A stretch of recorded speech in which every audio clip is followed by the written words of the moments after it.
ಮದುವೆ ಆಗಿ 12 ವರ್ಷಕ್ಕೆ ಆ ಹುಡುಗಿಯ ಮಾತೆ ನಿಂತು ಹೋಗಿದೆ. ಅದಕ್ಕೆ ಕಾರಣನಾದವನು ಗಂಡ. ಅವನು ಕೊಟ್ಟ ಟಾರ್ಚರ್ ಆಗಿದೆ.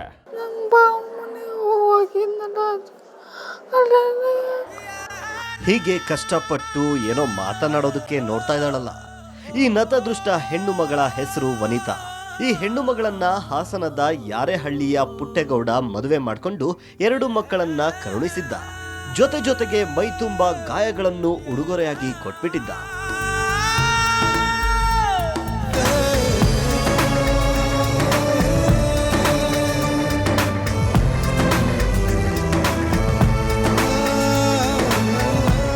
ಮೈ ತುಂಬಾ ಗಾಯಗಳು, ಮೈ ಮುಖ ಅಂತ ನೋಡದೆ ಗುಪ್ತಾಂಗಗಳ ತನಕ ಎಲ್ಲ ಕಡೆ ಈ ಹೆಂಗಸಿಗೆ ಬರೆ ಬಿದ್ದಿದೆ.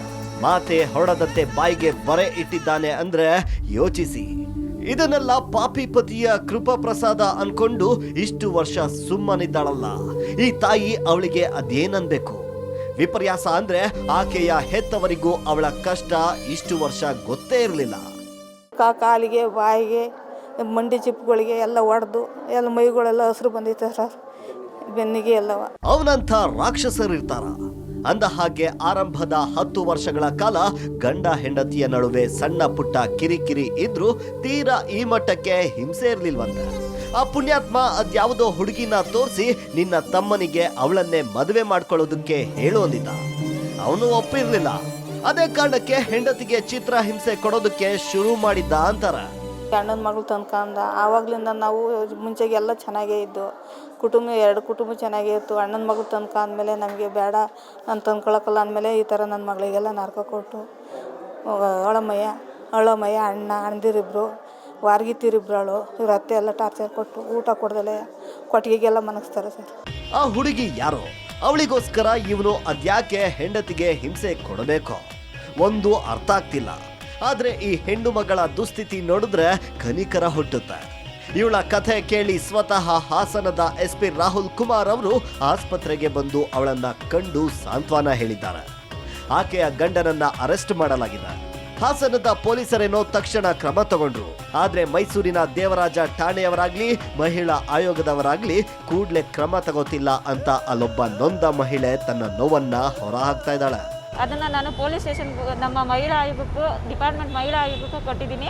ಆದರೆ ಅವರು 1 ವೀಕ್ ಇನ್ನೂ ಎನ್ಕ್ವೈರಿ ಮಾಡೋದ್ರಲ್ಲೇ ಇದ್ದಾರೆ. ಬಟ್ ಪೊಲೀಸ್ ಸ್ಟೇಷನ್ಗೆ ನೆನ್ನೆ 1 ಗಂಟೆಗೂ ಕಂಪ್ಲೇಂಟ್ ಮಾಡಿದ್ರೆ 5ವರೆಗೆ ಬನ್ನಿ ಅಂತಾರೆ.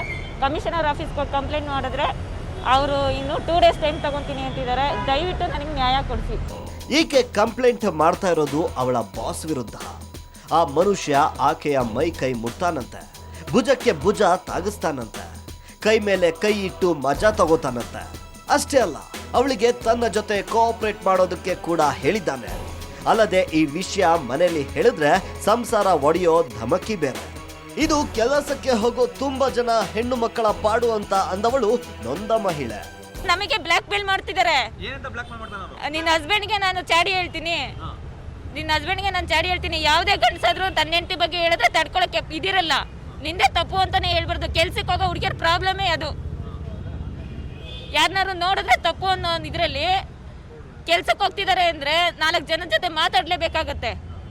ಆವಾಗ ಅವರೇ ಚಾಡಿ ಹೇಳಿ ನಿನ್ನ ಗಂಡನಿಂದನೇ ದೂರ ಇರಿಸ್ತೀನಿ ಈ ಥರದ್ದೆಲ್ಲ ಮಾತಾಡಿ ಬ್ಲ್ಯಾಕ್ ಮೇಲ್ ಮಾಡಿದ್ದಾರೆ, ಎದುರಿಸ್ತಾರೆ ನಮ್ಮನ್ನೇ. ಹೀಗೆ ಈಕೆ ಆರೋಪ ಮಾಡ್ತಿರೋದು ಯಾರ ಬಗ್ಗೆ? ಆಕೆಯ ಬಾಸ್ ಯಾರು?